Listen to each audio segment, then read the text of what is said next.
Hey, heart riser, have you ever stood in front of the mirror and whispered, "Who am I without them?" If you have, I want you to know you're not alone. Narcissistic abuse doesn't just break your heart, it tries to delete your identity. But here's the truth, you are not broken, you're rebuilding. And today I'm walking with you through that rebuilding process. This isn't just healing, this is about remembering who you were before the world made you forget.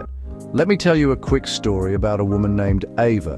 For 5 years, she slowly gave pieces of herself away until she didn't recognize her reflection. When he left, she didn't cry because of the breakup. She cried because she didn't know what music she liked anymore. This video is for every Ava out there. Over the next 9 minutes, I'll guide you through 12 transformative steps to help you find you again. You'll discover how to reclaim your micro-preferences, rebuild your self-trust, and step into your rebirth with boldness. And to make this even more powerful, I've included journaling moments, breathing pauses, and personal storytelling throughout. Let's go deeper. When you're in a relationship with a narcissist, you become a mirror, not a person. Gaslighting, projection, emotional manipulation. These aren't just buzzwords. They're tools narcissists use to hollow you out from the inside.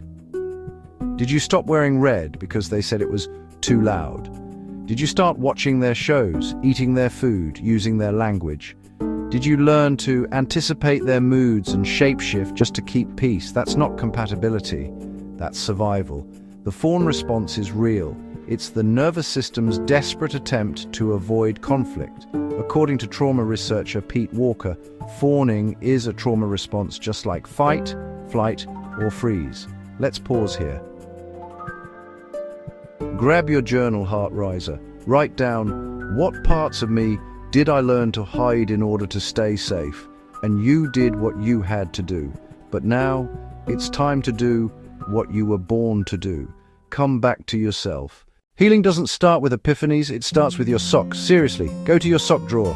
Which ones feel like you? Bright colors, neutrals, polka dots? Pick the ones that spark something.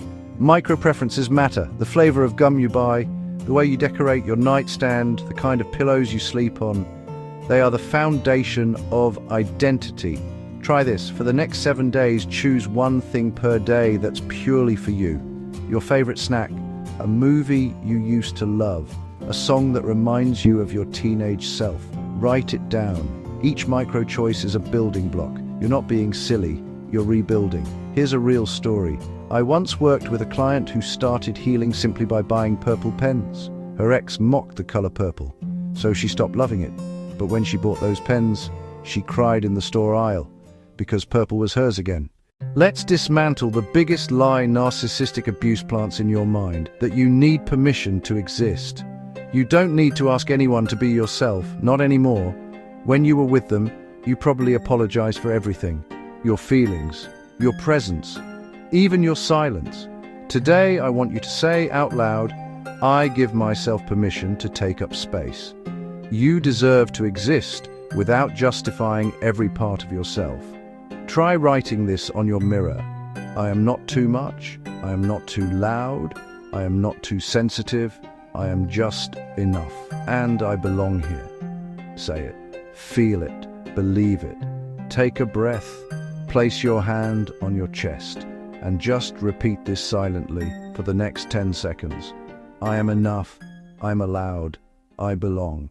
Now we go inward. I want you to grab a journal. Draw 3 columns. Column 1, before them. Write down 10 things you loved, hobbies, dreams, foods, colors, friends. Column 2, during them.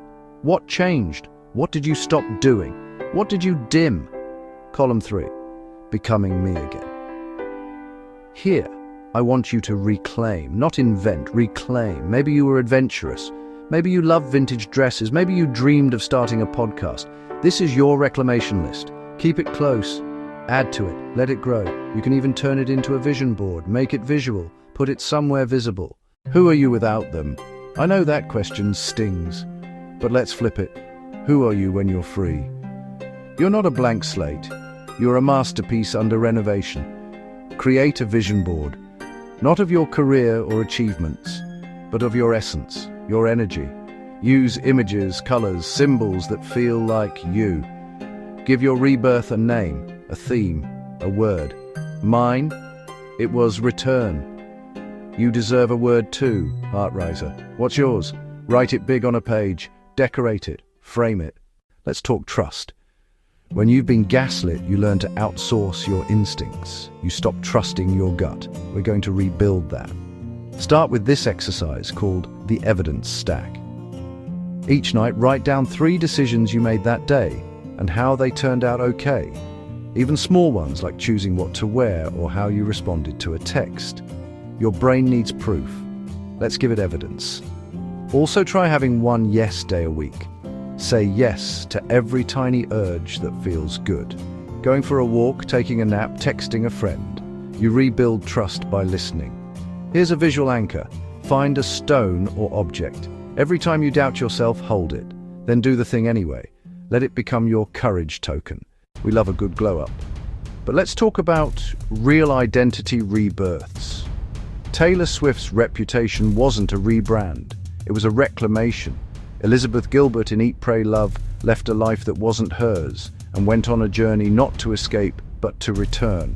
Daphne in White Lotus chose joy, freedom, and self-awareness in a world of manipulation.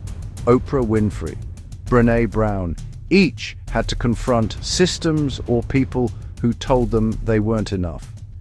And still they rose. Pick your comeback muse, Heartriser. Let their strength remind you of yours. What does your inner voice sound like? If it sounds like your abuser, it's time to change the script. Name your inner ally. Mine is called Grace. She speaks kindly even when I mess up. Every time you notice the inner critic, pause and respond with your ally. Try this. Record a voice note of you encouraging yourself. Play it back every morning. Write a letter from your inner ally to your current self. Rituals rebuild identity. Start with morning and night. Morning, play music that feels like you. Wear something that feels aligned. Say your mirror mantra. Night, journal 3 wins. Light a candle that represents peace. Whisper, I came home to myself today. Choose an anchor object. Something physical that reminds you of your rebirth, a necklace, a rock, a scarf. When you touch it, say, I am mine. Also, create a playlist called Becoming Me Again. Every song should remind you of who you are, not who you were taught to be. Are you ready? Here's your 7-day Heartriser Rebirth Challenge. Day 1, wear something that makes you feel powerful. Day 2, dance alone to your favorite song. Day 3, revisit an old hobby you abandoned. Day 4, set one boundary and stick to it. Day 5, share your story with someone safe. Day 6, create something, art, writing, food, anything. Day 7, write a love letter to your future self. Bonus, on day 8, reread your day 1 entry. You'll see growth in only a week. Post in the comments, which day are you most excited about? Let's support each other.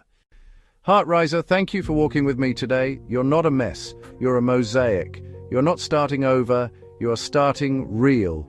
If you felt seen today, like this video, subscribe for more healing tools, and tell me in the comments what's something you loved before the narcissist made you forget it. Let's rebuild your identity, one brave breath at a time. Keep rising. In case no one told you today, Heartriser, but I want you to know you're not broken, you're healing. And you are worthy of the love you've always given to others.